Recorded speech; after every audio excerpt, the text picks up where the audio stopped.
کو ان کے امیدوار ویسے تو امیدوار ان کی تائید کر رہی ہے، اور دوسری بات یہ ہے کہ بی آر ایس پارٹی کا ووٹ گر چکا ہے۔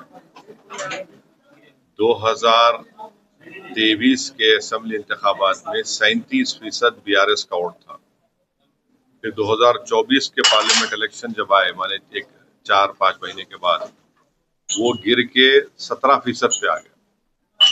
تیسری بات یہ ہے، عوام کو سمجھانے کے لیے کہہ رہا ہوں کہ سکندرآباد پارلیمانی حلقے میں جوبلی ہلز آتا ہے، تو جوبلی ہلز کے عوام نے سکندرآباد کی پارلیمانی حلقے میں جوبلی ہلز میں بی جے پی کو کامیاب ہونے نہیں دیا۔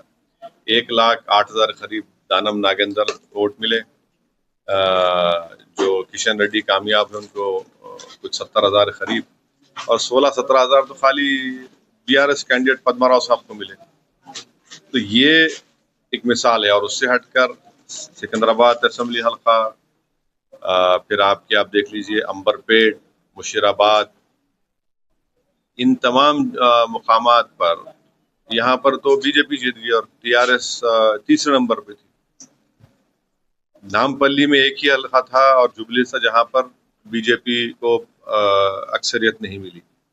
تو امید کرتے کہ جو پارلیمنٹ الیکشن میں جوبلی کے عوام نے بی جے پی کو ہرانے کے لیے متحدہ اپنے ووٹ کا استعمال کیا، اسی طرح کریں گے، اور بی جے پی یہاں پر کامیاب ہوئی، بی آر ایس کا ووٹ ان کو ٹرانسفر ہو گیا۔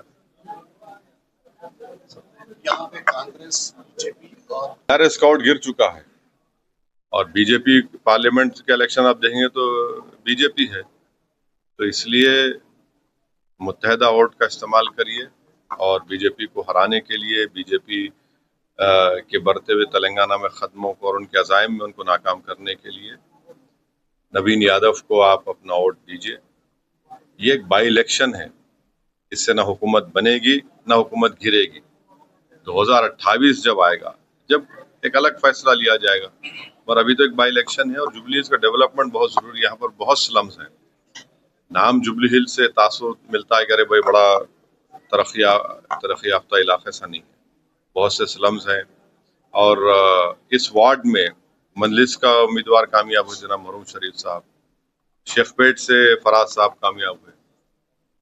پچھلے 1 مہینہ پہلے یہاں اس وارڈ میں قریب 11 کروڑ کے کام مجلس منظور کرے، ترقی ڈیولپمنٹ کے کام، بلدیہ کے خاص طور سے۔